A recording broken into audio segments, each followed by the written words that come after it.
Salam and hello everyone, welcome back to the channel. So I'm going to jump right into what I think are the two very important things you need to do before the month of Ramadan. So the first thing you need to do is detox.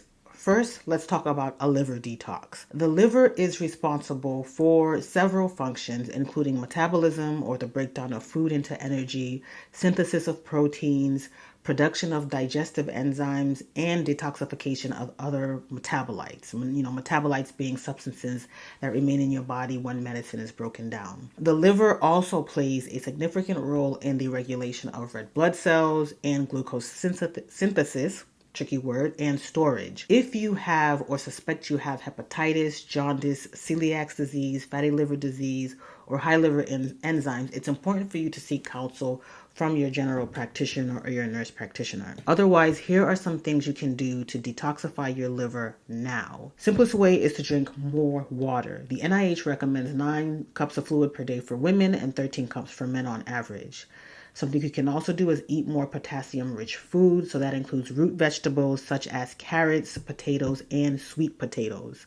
Then you can consume more tree fruits such as avocados, apples, oranges, and bananas. There's a long list, and I'll leave that list below.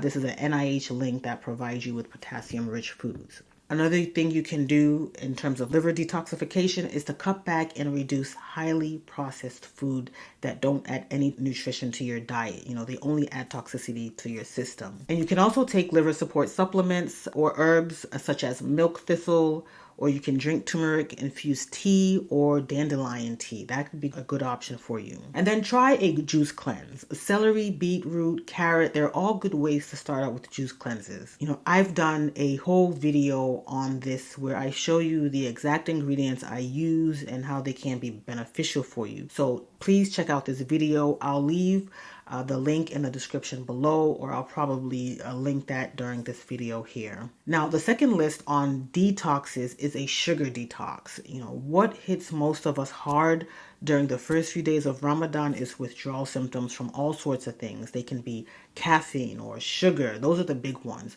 So some of you are okay balancing your caffeine, but sugar is a really, really big one that people have a hard time weaning themselves off from. So there are a couple neurochemical changes that occur, including dopamine being affected, but most of the time withdrawal looks like depression, moodiness, and irritability.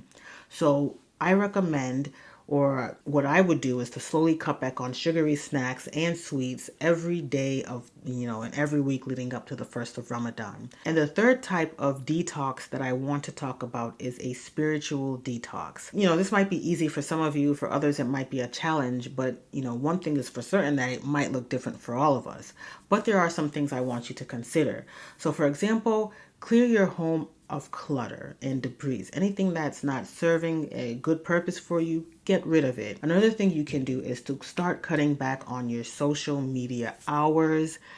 It's good to do this before the beginning of Ramadan, because when Ramadan hits, you're going to be busy and tired, and you don't want to fall back or default on, mindless scrolling. In a nutshell, detoxes are beneficial because it gives us increased energy, clear thinking, better immunity, better digestion, and it helps remove toxins from our body. Now, the second thing you need to do, or that I recommend or suggest you do, is to fast. Fast before Ramadan comes in. Fasting is actually in alignment with detoxing, but with the purpose of imitating a state of fasting during Ramadan.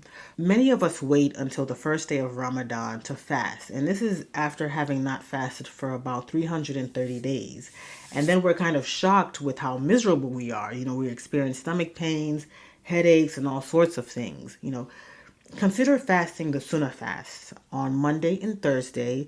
This can help prepare your mind and your stomach and your body to be in a state without food or water for long hours during the day.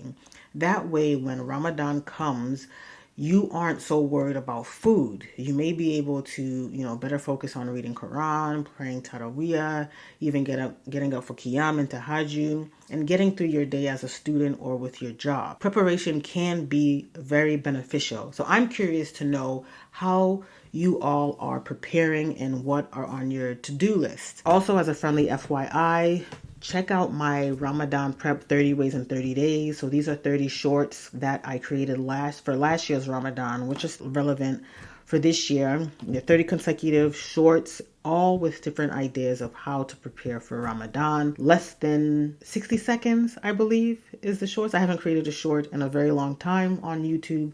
I almost call them reels, which I think is for Instagram. But anyways, so inshallah, check that out and let me know what you think about the shorts. I really had fun making it, but I just didn't have the time this year to make a new set of 30 ways in 30 days prepping for Ramadan. So inshallah, the information in this video has been beneficial for you. Don't forget to like, subscribe, and see you in the next video. Masalam.